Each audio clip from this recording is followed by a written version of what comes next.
The rest of the piece. Does it go?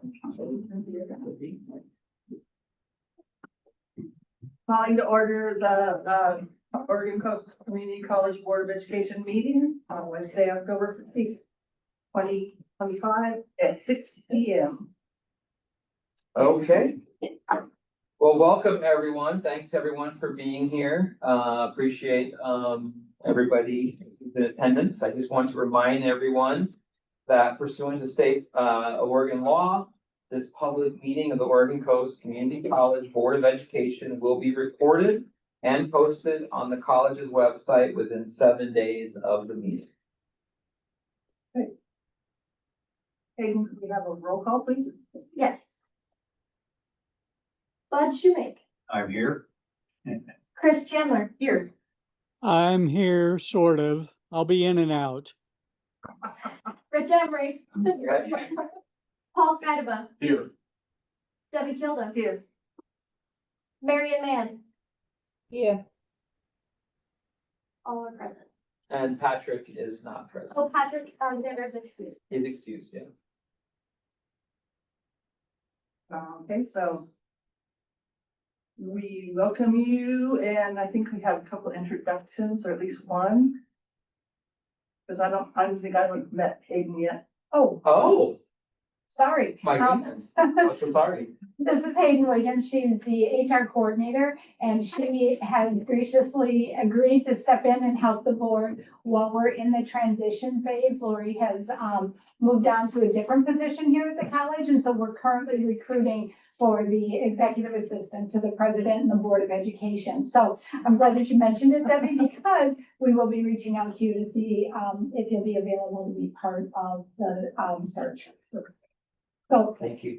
everybody, this is Hayden. Hayden, this is everybody. We won't beat you up too much.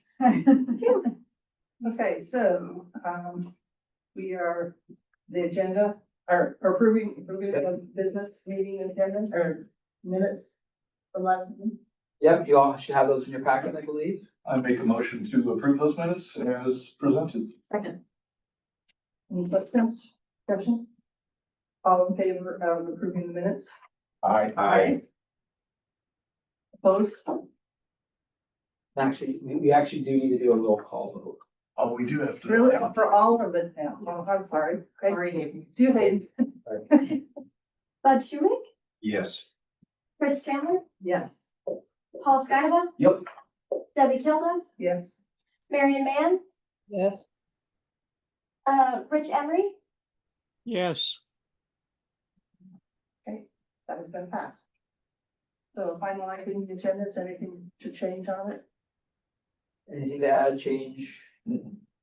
Okay.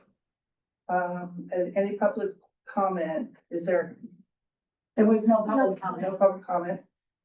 Any written public comment? Nothing received, no. So that means the public comment is closed. And there's no president's response to public comment. There was none. Oh, we're on to OCAP. With Nancy. I don't, but I will put it for you. Okay. This is a really brief report tonight, because while it's really, really exciting right now, there's not a whole lot to report.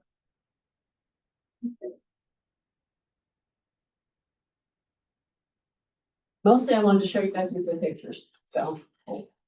So go ahead to the second one. Thank you.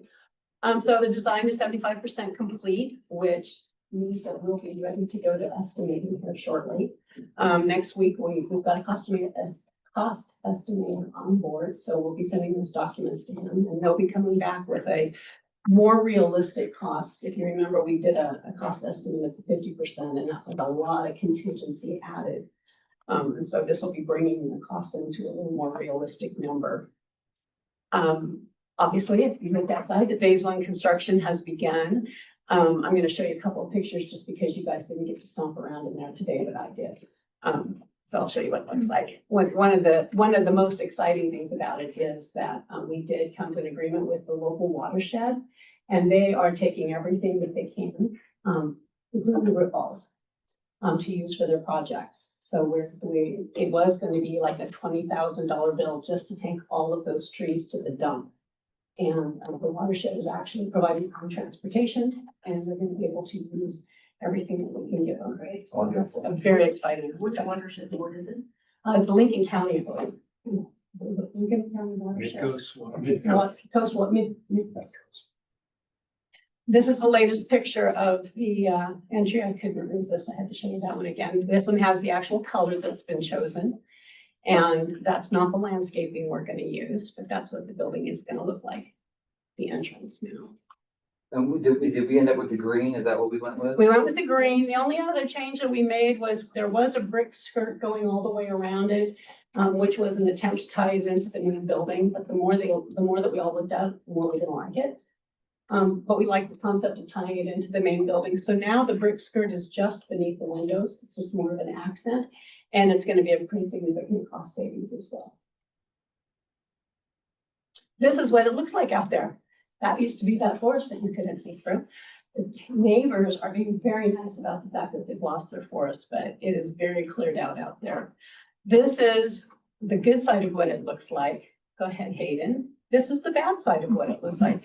That is all of those trees with the root balls, and they're just gonna be physically lifted up and loaded on trucks and moved out. And just to be clear, it was never their forest. I mean, we've always. Yes, I know, but you know how it Before is. the houses. Yes. So, In fact, I think I have another picture in here that I'd like you to see. Go ahead, Hayden. That's just another picture of what the piles look like. That, you may have heard, we were flirting with the idea of saving the steam donkey. For those of you who've never seen a steam donkey, that is a steam donkey. And it looks really cool in the forest. 20 years ago, it was sitting out in a pretty much open field with a couple of little trees around it. When we walked it a couple of weeks ago, it has so degraded in the last 20 years. We don't know if we'll be able to save any of it.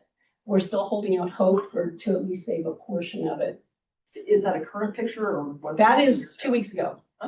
Yeah, that's from 2 weeks Too ago. bad, given the Oregon coast climate. It really doesn't, but when you walk up close to it, there's this peeling, about an inch of the stuff peeling it off that looks like it's old rubber that's just rotted, and it's actually old iron that is peeled off. So it's pretty rough shape.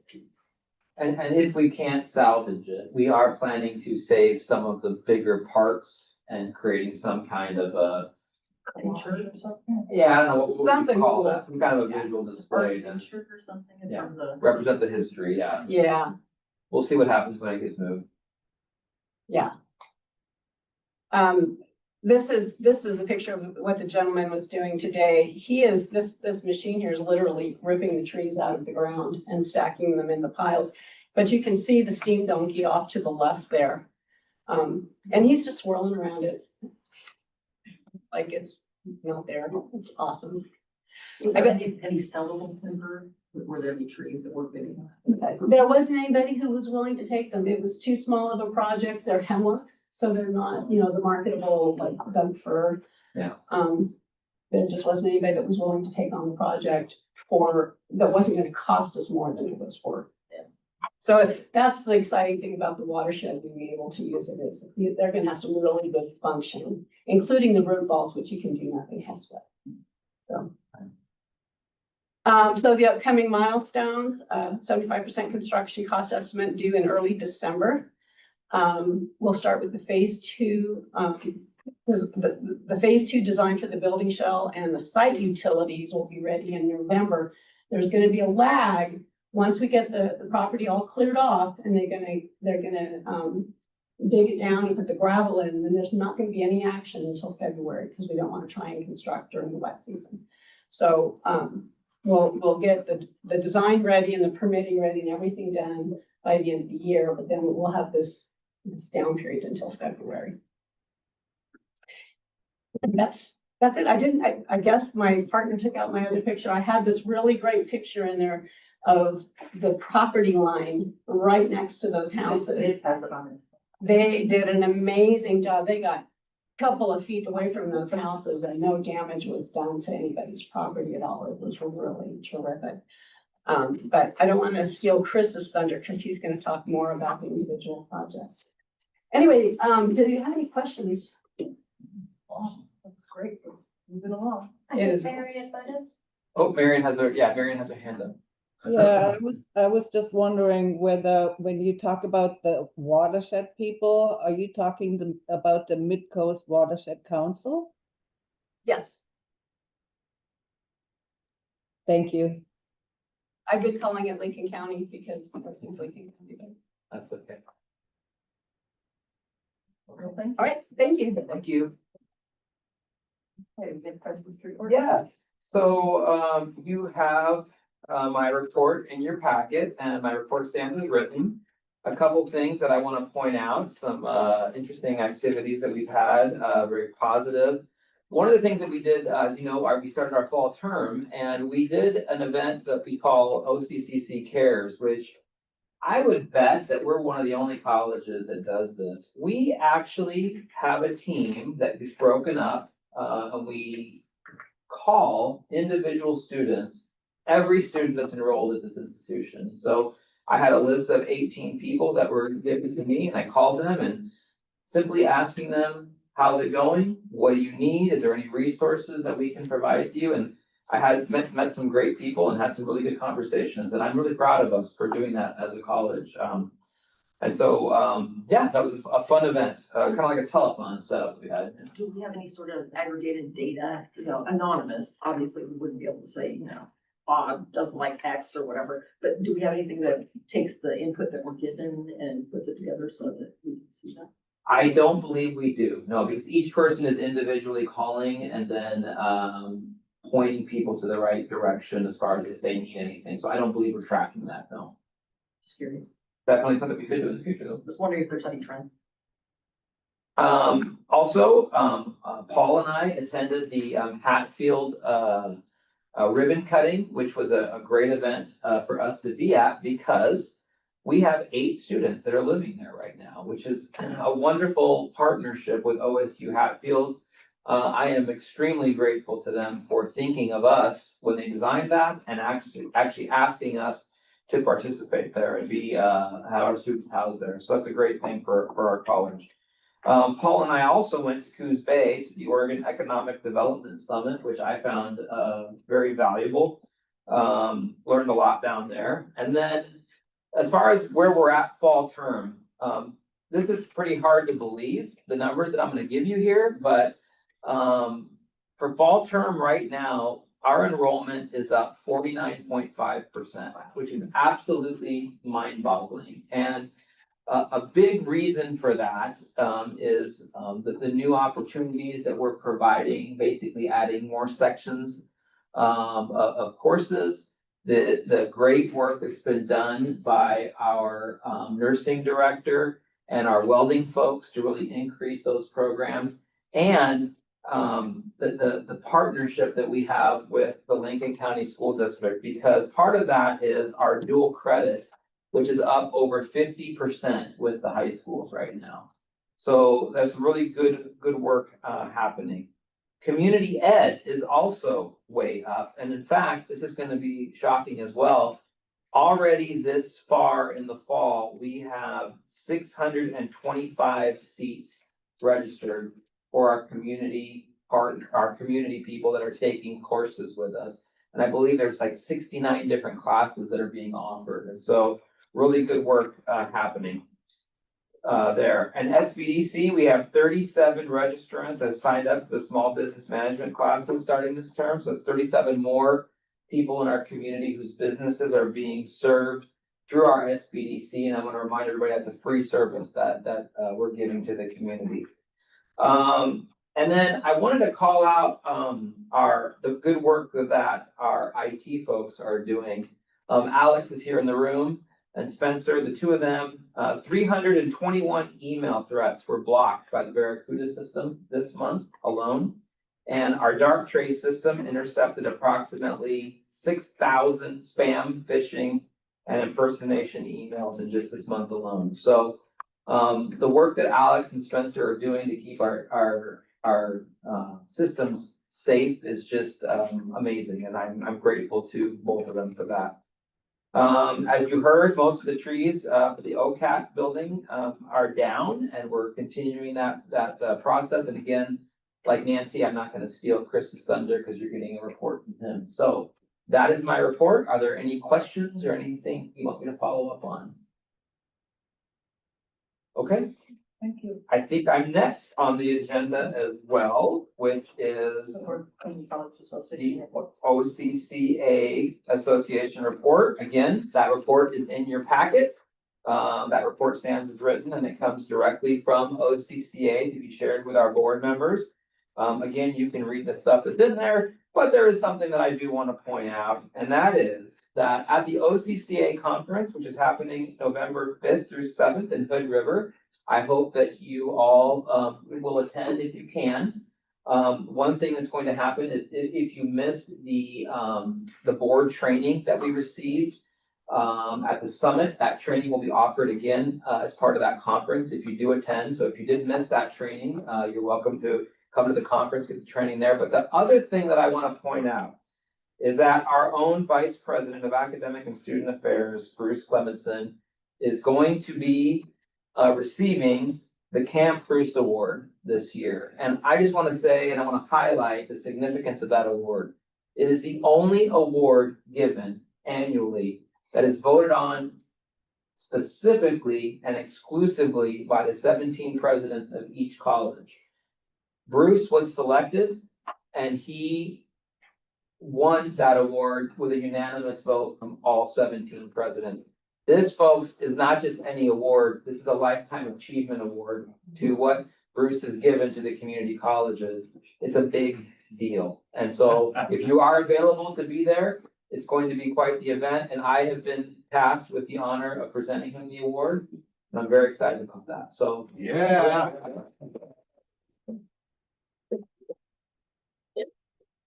And that's all I have for that report. Are there any questions? Online, no? You have Chris. Okay. Chris Rogers. Doing the clarity. Thank you.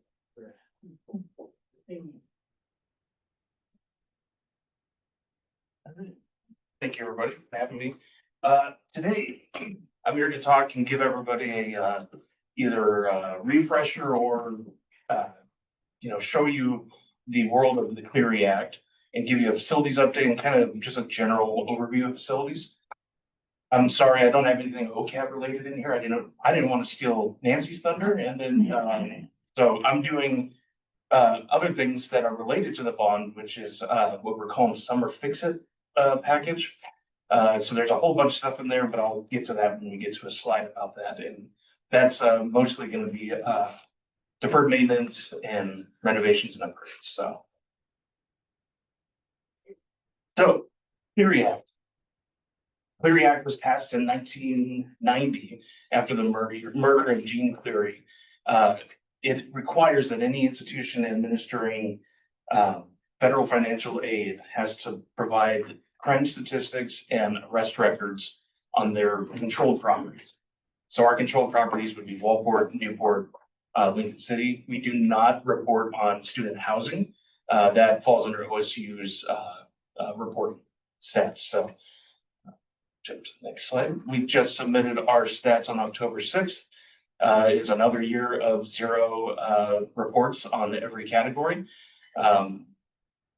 I'll tell you, we have had incredible run until I believe it was 2017. We had 1 report, and that was an aggravated assault report that happened to one of my employees actually after hours.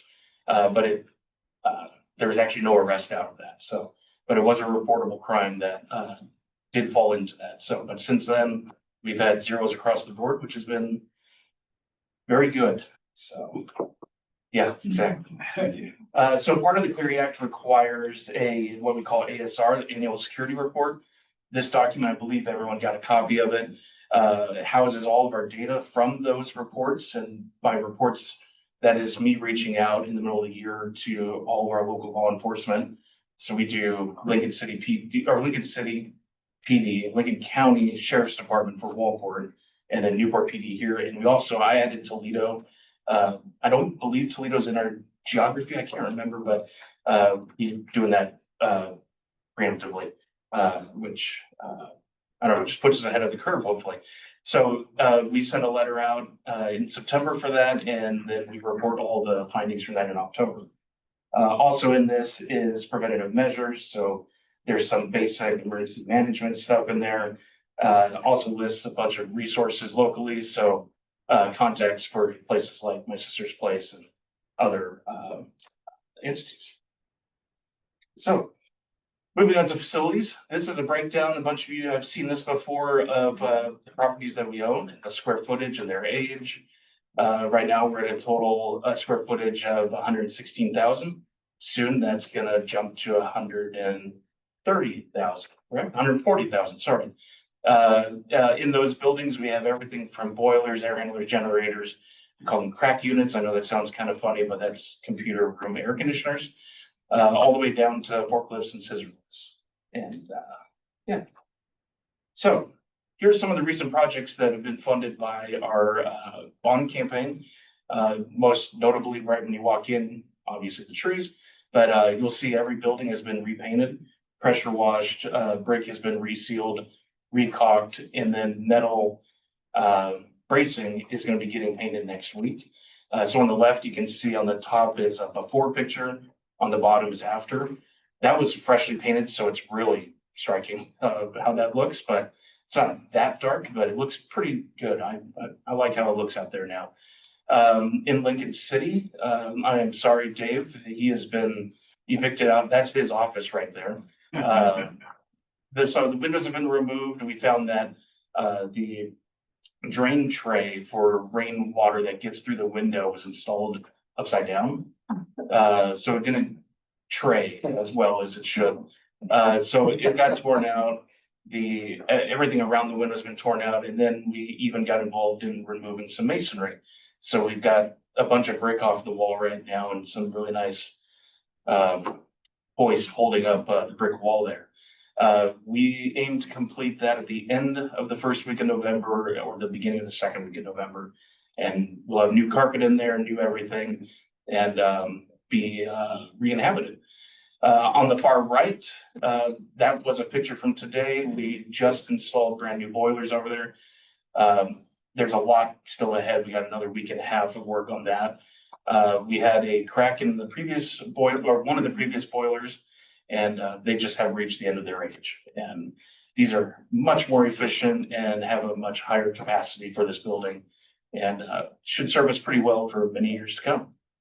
Chris, were you able to find anything to solve the amorous seagull problem in Lincoln City?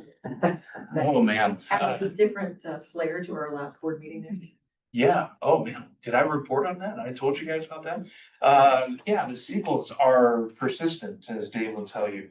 So much so that they've gotten into air ducts and not been able to get out up there. Yeah. I'll leave it at that.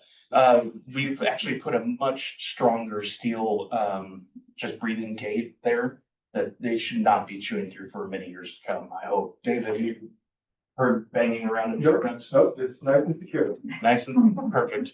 One other thing I forgot to put on here was, and I keep going back to boilers here, but we're flushing the boiler water in every single building, which is something you just don't really do that often because a lot of these are sealed systems, but naturally there are leaks and more water gets added. There's a lot of chemical, a lot of science behind how to maintain the water. Not to toot my own horn, but we pulled water from this building and it was crystal clear. It had no sign of rust, no nothing. And that's 16 years of running. So we've done pretty good maintaining the chemistry here. So yeah, we'll move on to the next. Those are natural gas boilers. right? Natural gas, yeah, all of ours are.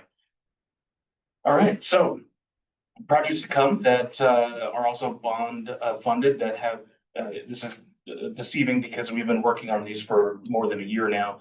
The BMS, our building management system, that is the controls that automate everything in all of our buildings. And there's a screenshot of our current system at the bottom left there. That is going to be replaced with a brand new system that is, it's a relative of our current system, but it offers so much more control and actually is plug and play with our system, which is incredible. It's going to make a very easy rollout. New security access management systems rolling out as well. We are teaming up with Verkada. And in the middle there, you can see our cameras are not HD. So we're going to be going to Verkada, and they are just an incredible system. We are beginning the process of rebuilding our UPS, our uninterrupted power supply here in Newport on February 24th. If you can recall, we had a really bad storm that caused a bunch of power outages, and this unit was at the end of its life, but that was the shove that it took. And that was a traumatic day for me. And then, yeah, we'll be completing fix-it package work. It's at a granular level at this point, which is, rubber coating on stairs. I know Joyce sees it every day, the discolored stairs. That's getting replaced, and that should all be completed by winter break. So pretty exciting times. And any questions on any of the content covered here? Okay. No question, but I do want to call Chris out because he has had a very, very heavy load with all of these projects. And I having been responsible for the Clery Act, I just want to point out that it's wonderful that we have not had any reportable incidents, but that doesn't change his work. He still has to be in contact with each and every one of our law enforcement departments to gather that data, because anything that happens that on a bordering part of our property counts. And so he has to work with them to get all that data. So thank you for all the work with that report, because I know that creating that report, even though there's not a lot on it, it's still a lot of work for you. So thank you. Yeah, I failed to mention that adjacent properties are working as well. So, yeah. Any questions? Okay, Thank you. Yeah. thank you, Chris. Yeah, thank you. And Robin, the draft of physical year recorder.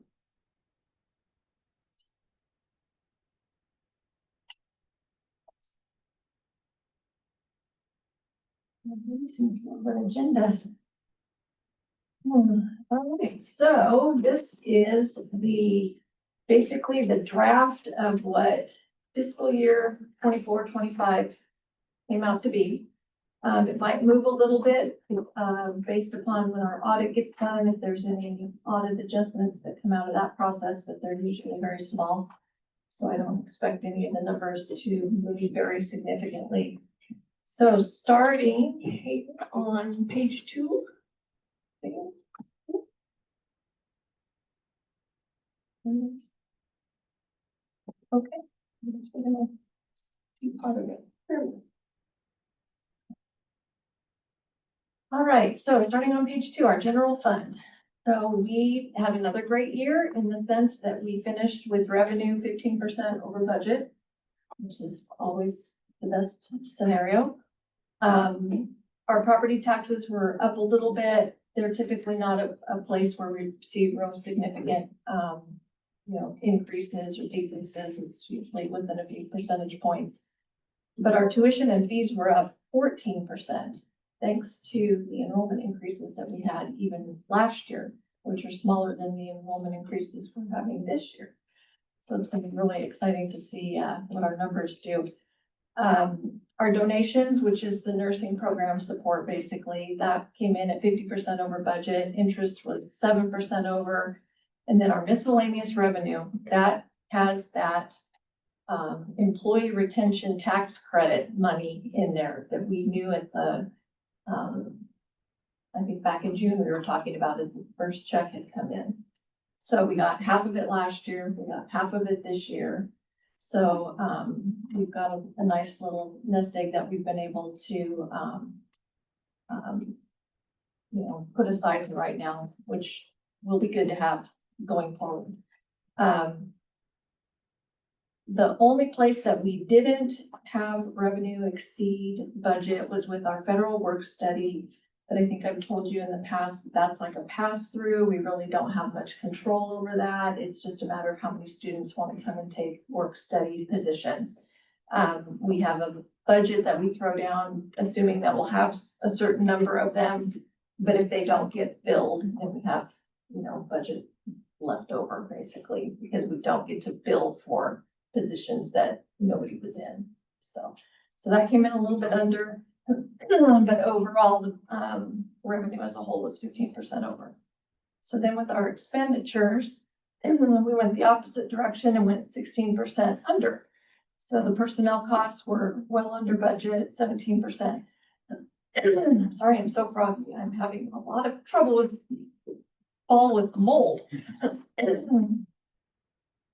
All right, so materials and services was also under budget, 8%. So between the two things, the good revenue picture and expenditures being low, we actually closed with a really good surplus to add to the fund balance. But unfortunately, it was not quite as good as what I was projecting when I did this year's budget. So I kind of overshot it a little bit in this year's budget. But fortunately, we have a healthy strategic initiative fund that we'll be able to just figure that we're not using as much of, but we still have a good amount that is left even after we make that adjustment. So we're still in a really great position. So any questions on the general fund? Robin, I have a question, and it really isn't on this report. Is the employer tax credit, is that the other half of it going to be budgeted into this coming year? Yes, I actually did that because I didn't anticipate, I don't think I anticipated that we were going to receive any of it last year, but it snuck in, half of it snuck in before the end of the year. So it's been rolled forward into the budget as basically going to be transferred and be sitting in the reserve fund, which is that board controlled bucket. Thank you. Okay. Did we see Rich as well? He doesn't maybe see. I didn't hear that part. I just heard that he'd be in and out. I think his camera's off. Yeah. Okay. Thanks. All right, any other questions on the general fund? Okay. So our special revenue fund on page 3. So I finally made an adjustment to this because I come here and I tell you all that, well, if you take out the 2 million of additional capacity that's in this fund, here's what the numbers look like. So I actually did a little footnote type of a line underneath the total revenue and underneath the total expenditure, which actually gives you what those numbers would be without that capacity in there so that you can see percentages that then tie to the comments that I make. So in looking at those numbers, the total revenue in the special revenue fund was 86% of budget. We don't typically hit budget. 86 being 86% of budget is pretty good. So that's just, we've got grants that may not necessarily all finish out, and there's different things that happen. So maybe you don't bill everything that is attributable to a grant in that year because maybe the spending just hasn't happened yet. So that's a good place to be. It means that we collected most of our grant money, and but there still might be a little bit more on some of those that are multi-year. So similarly, the materials and services ended 14% below budget. This overall represents 30 grants. So it's a variety of federal and state aid. And we use it to the best use that we can with what the grants are written for.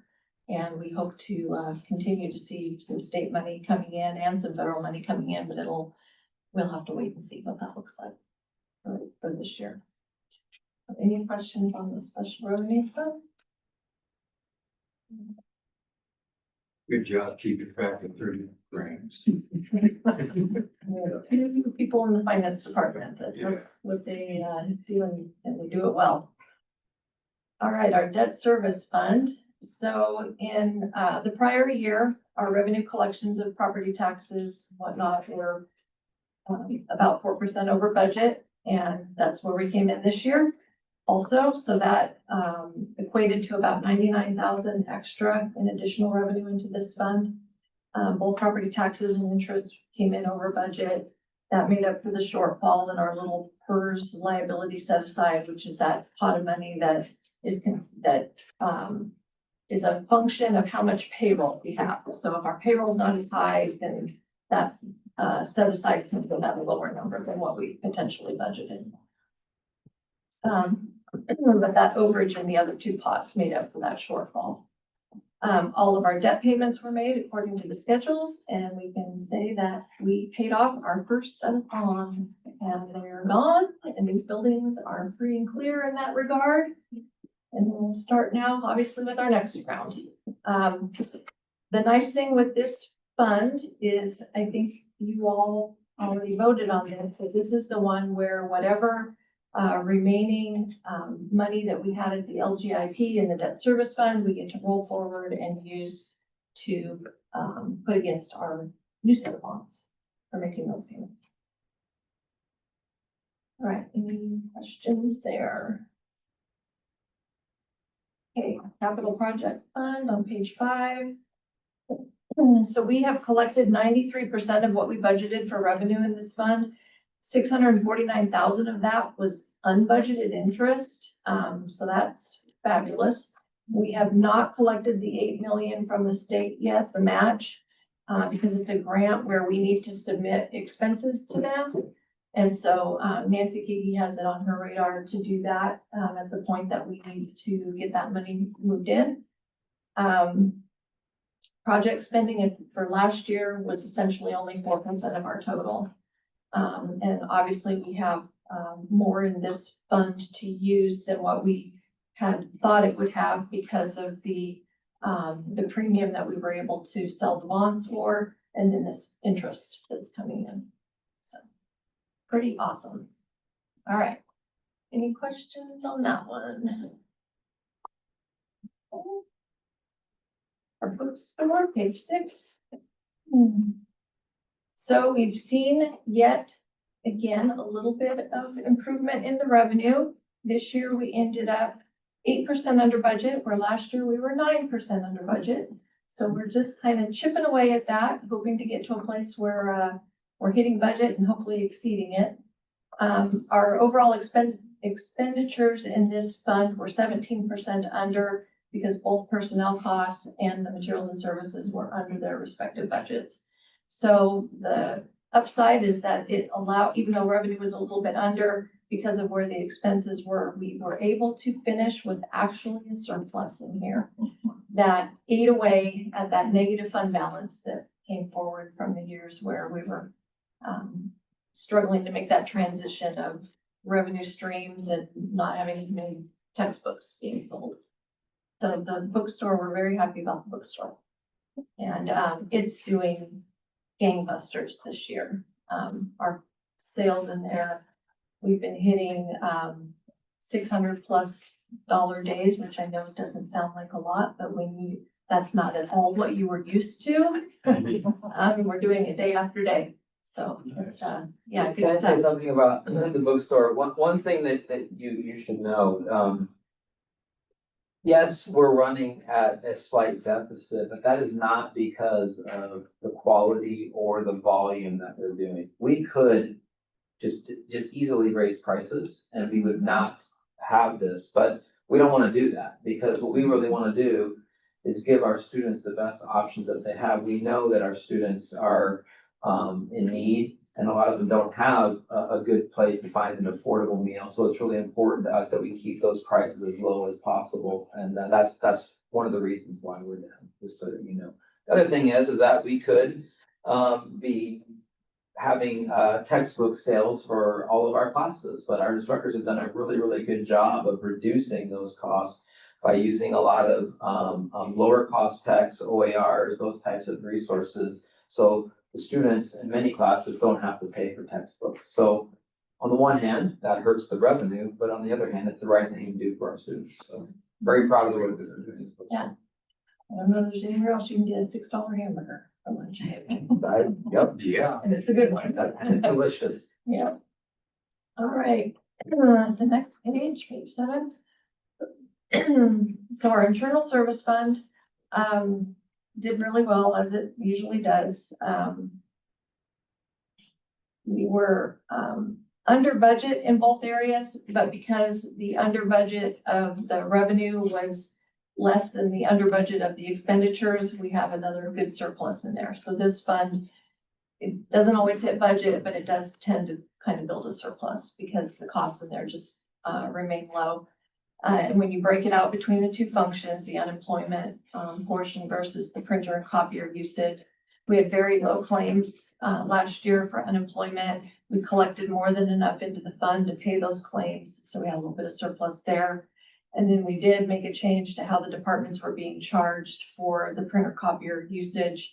We historically had only charged for copying usage, but that is the lesser function that people are doing with those machines now. They're doing far more printing.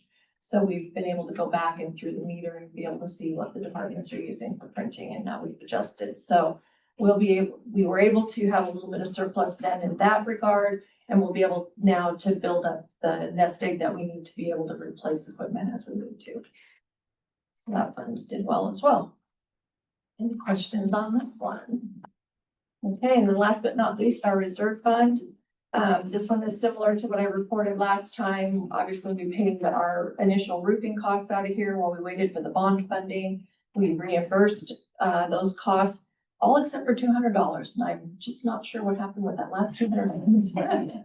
So I've got to track that down, and they'll get that one brought back up to its normal level this year. So overall, another really great year, and it will help us weather whatever we've got coming. Thank you. Yeah, maybe questions. Thank you very much. Okay, next is me again, information and discussion items. So in your packet, you have a board annual activity schedule. Now, this is nothing that you haven't seen before. What I'm trying to do is just plan out for the next year, January through December. The only real changes that you're gonna see in this is that in the past, you all have had your compliance required items on here. And then my understanding is that during work sessions, you have all come together with items that you want to see. Well, what I was able to do this time, and hopefully you're all okay with this, is I've now included a report out from every single part, division, area, program in our college will be given to the board at least once a year. And so what I did was I took, it was kind of fun actually. I had sticky notes all over my office of all the different areas of the college, and then tried to build this calendar for you for when we're going to deliver these items to you. And again, including every area of the college. And so the other thing that you're gonna find that's a little different is I've changed the visits to the other campuses. What I've heard from several of you is that going to the far ends of the county in the middle of winter is not always ideal or safe. And I agree. So we have somewhat of a summer run, I guess you will. And so you'll see that we're going to be doing all of our other campus meetings in the March, April, May, June months where we know we're going to have more sunlight. I would like to say less rain, but that's not going to happen, but you get the point. So what I'd like for you to do is to review this. If there's anything here that you want me to add or think that we should change, please let us know. And then this will be actually brought back to the board at our next meeting to be voted on as our schedule of activities. So are there any questions or discussion about that? I just noted that there's a meeting scheduled in Toledo, which is great. There it is. I'm excited. We're taking you all to Toledo and we're gonna have a meeting at our Toledo welding lab. So that day I would highly recommend that you bring jeans and boots because it's probably gonna get a little dirty, but I'm very excited about that. Yeah. Okay, so you'll have time to look at this, and again, we'll be voting on this next month. And then next, we have another item for discussion that I'm gonna ask the board to vote on today. This is not really something that is a formalized vote, but I just wanna make sure that you all are aware and in support of the college pursuing and looking into, the development of a natural resources program. And I've written out a little rationale to explain to you, but, Lincoln County has considerable inventory of natural resources. Many companies, government agencies, and nonprofit organizations are involved in the business of preserving, managing, and harvesting these resources. The school district has several programs already in forestry and would like a path to college for these students. We are fortunate to have a very strong relationship with Yaconah, where fieldwork and learning about non-extractive resource management is promoted. Our largest university transfer partner, Oregon State University, hosts a renowned natural resource program. The school district and Yaconah have expressed interest in our college having a natural resource program that provides a pathway into the vast number of employment opportunities in the county.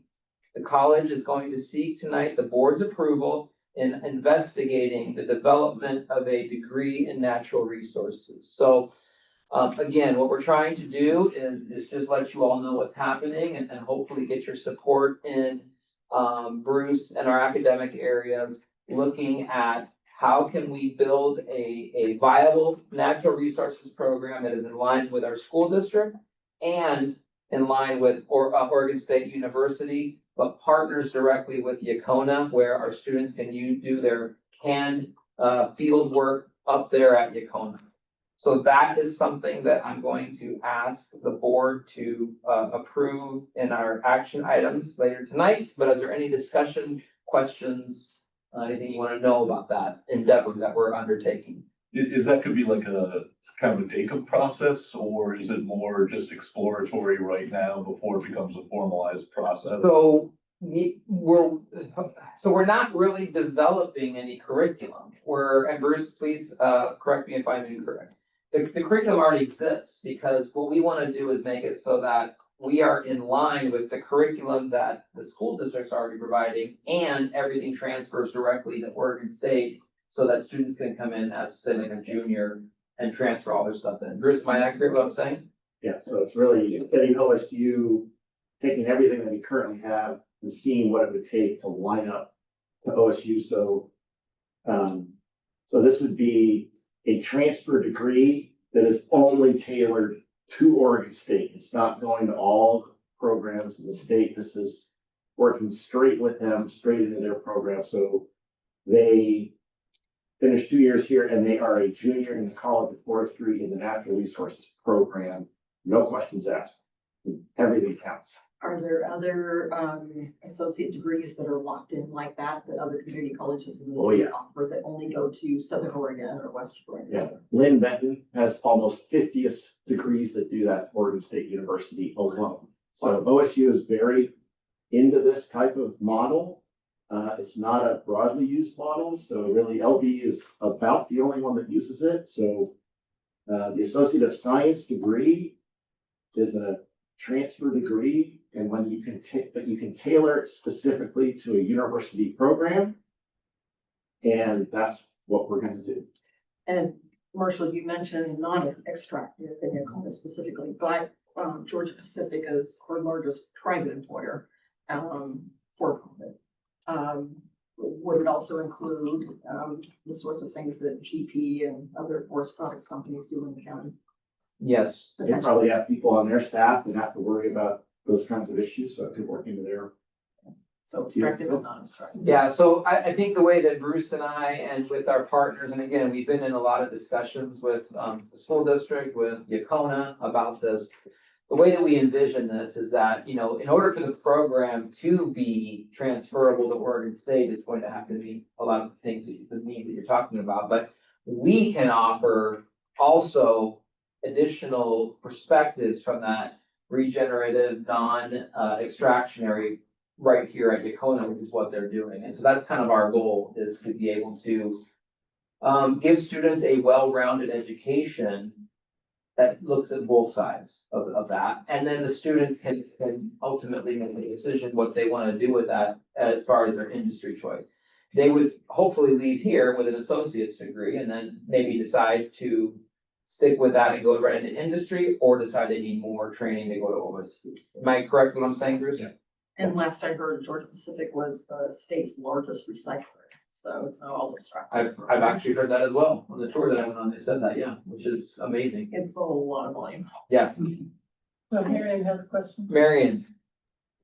Yeah, my question is actually twofold. I was wondering if there's opportunity to also work with tribal leaders on stewardship kind of parameters that would benefit our natural resources.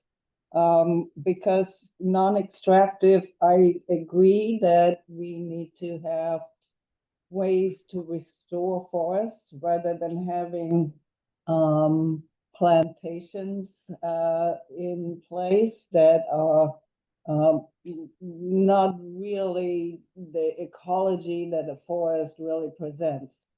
And so I wonder if there's an opportunity to work with tribal leaders in that. And second, I'm wondering also whether or not there is sort of this avenue or this thoughts about not just non-extractive, but also sort of a stewardship kind of construct in the way we design these programs, because as we know, there are landowners that are still really interested in spraying in watersheds that can actually leach into our water supply. There's also a way to thin forests that can actually create a more sustainable way of timber production. And so I'm wondering whether some of these thoughts are being taken into account. So to answer your first question, absolutely. And in fact, I believe that this might be a very intriguing program for the select school as well. Again, we're just exploring this idea at this point. To your second question, I don't know, because we haven't gotten that far down the road yet. And so I think that what we really need to do is look at, number one, the curriculum. I guess I want to be clear with what I'm saying here. We're not developing anything new. What we're asking for is the ability to deliver this opportunity. The curriculum already exists and has been accepted and used at other institutions like Oregon State. But the second part of your question, I guess, until we really get deeper into this process of articulating down the road with OSU and making sure that what the high school is doing is in line with what we're looking to do, I guess I don't really have an answer for that yet. We're just not quite there yet. Bruce, is there anything, is that accurate what I'm saying? Yeah, I wouldn't see private landowners doing a program like this because it's not leading to private land management. There are courses at Oregon State in some of the natural resources options that are land management strategies for various things. So there may be students that go into a upper division set of courses around land management practices and assessing those and training. And so that's probably an upper division area, not a lower division where we're really covering gen ed and introduction to all of that. Or maybe even a master's type of an There area might or be something, yeah. something in the master's level work. So we will set that up, but that doesn't mean we don't maybe find partners that want to work with community ed to do private land management practices. Yeah. If not already being done through OSU Extension. So we would want to compete with that group. Yeah, that's one thing, I guess, so if you all do approve us going down this road, we're gonna probably have a lot more conversations down the road, but I wanna be clear, we are not looking to compete with Oregon State. What we're looking to do is create a pathway to Oregon State, so. No, I understand that part, and frankly, you know, I'm in support of doing this kind of type of program. I just is there a way to look at the curriculum that is being discussed, possibly for us to see how that actually interfaces with the high school and OSU? That's Or- what that's what the deans are Right, going to be working out and communicating back and forth with Oregon State and reviewing our current courses and their current outcomes to make sure they line up. So again, there's very little that we have to create. It's really a conversation with Oregon State and high school. exactly. It's existing curriculum. Is there a way to view it though? Like, What did you say? We couldn't hear you, Marion. I was just wondering if there's a way to get to view the copy of the curriculum that you're eventually working out if you haven't done so yet. Eventually, I mean. eventually you will, if we are able to do this, the board will see what that program is. Yeah, we're not quite there yet, Marion. But eventually, yeah, absolutely, yeah. I mean, we're not quite there yet. Yes, And it was just a comment on alignment, because last night this LCSD appointed a new school board member who's one of the principals with Yaconah. oh, wow. Yeah, so, and, I don't remember. Oh, wow. That's why I was like on my phone, I was trying to say, like, yeah. That's Bill fantastic. Bill Barton or his wife? Great.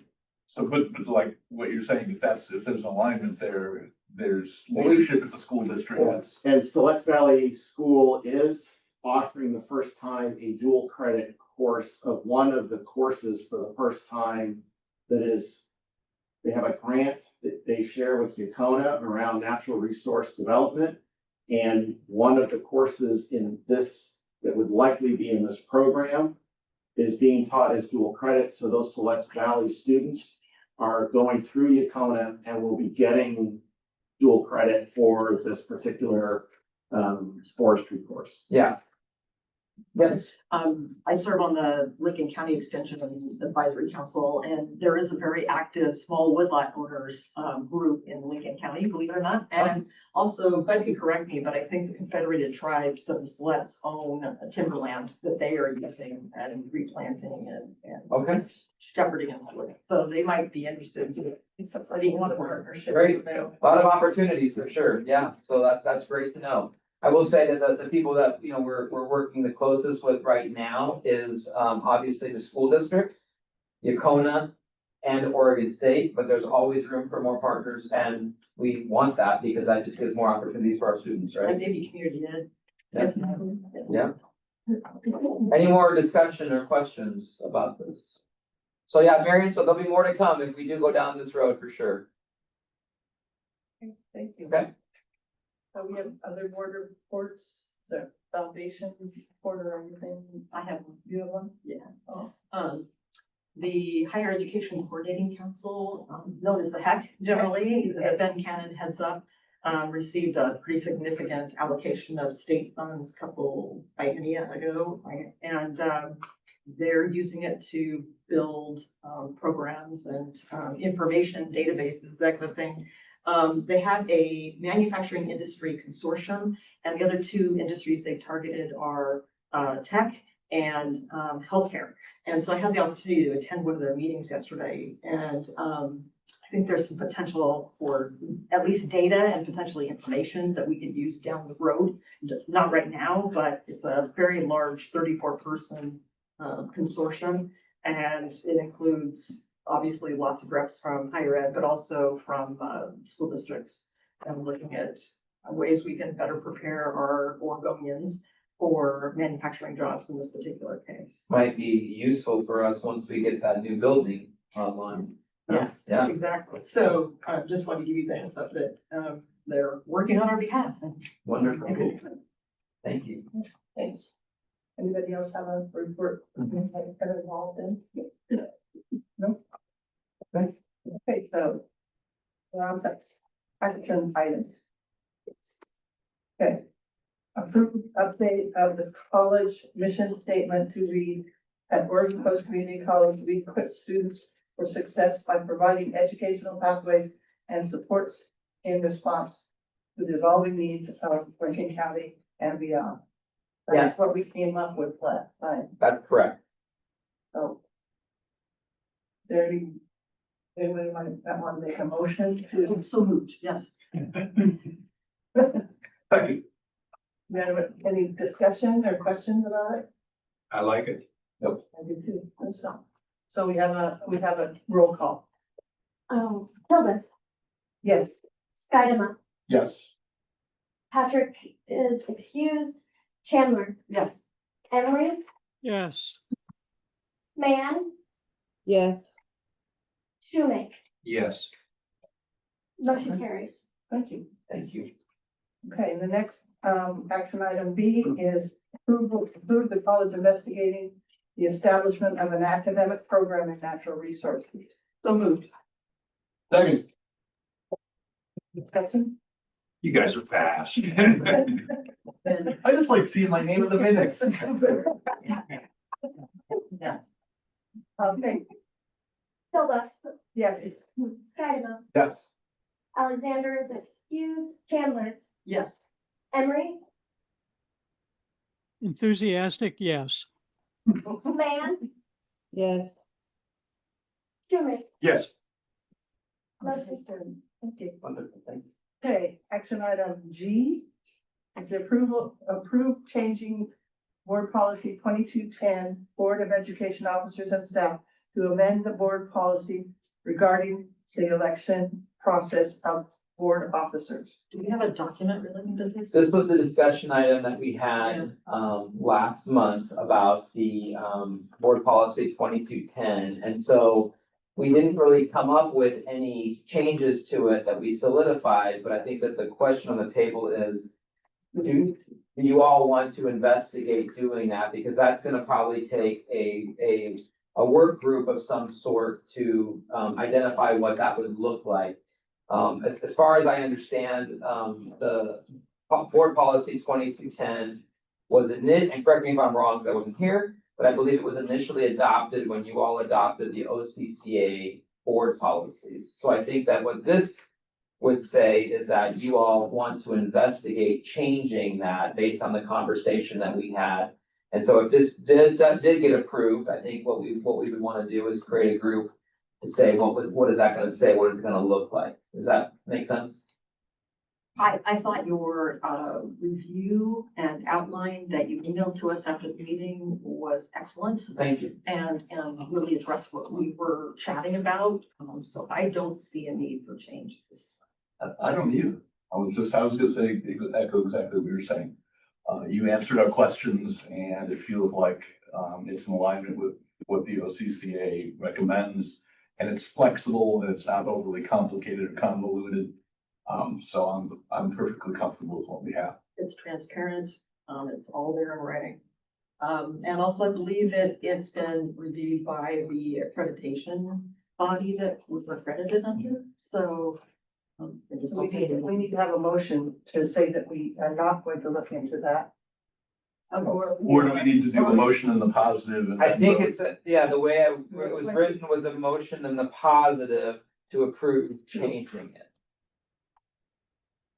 Marion, I don't believe it's transparent, nor do I believe it's clear. It's actually pretty wishy-washy in my opinion, and I don't know why we are always deferring to OCCA. I believe they provide wonderful services. I appreciate them to the greatest extent, but these are our policies and we have constituents, and I don't know how many of you talk to your constituents, but I know mine particularly have communicated to me that transparency and clarity are important to them.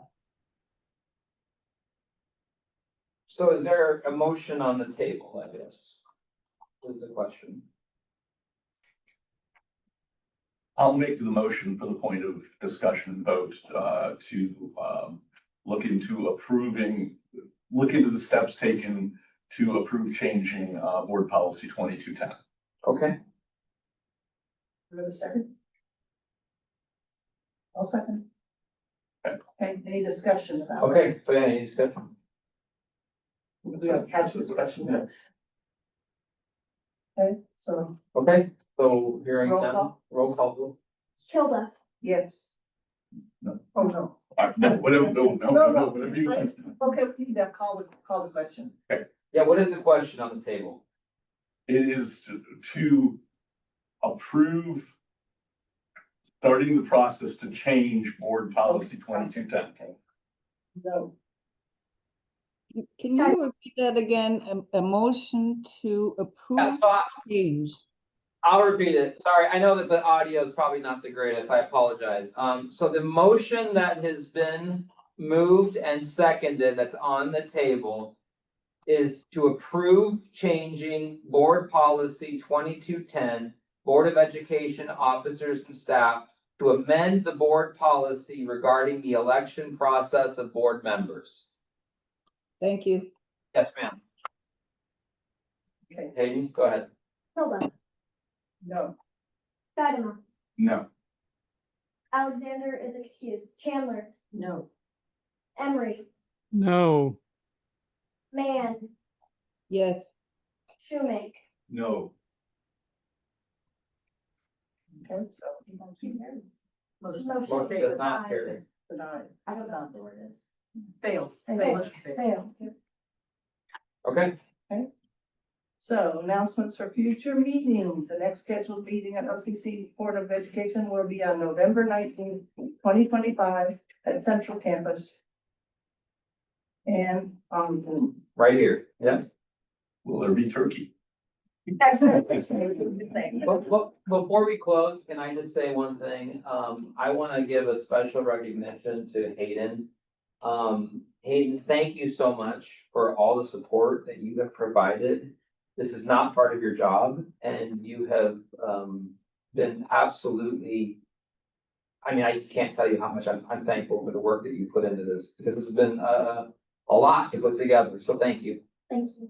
And you set a dangerous and awesome precedent with these little tabs. Yes. I appreciate I told you. When we didn't have those tabs, we're good.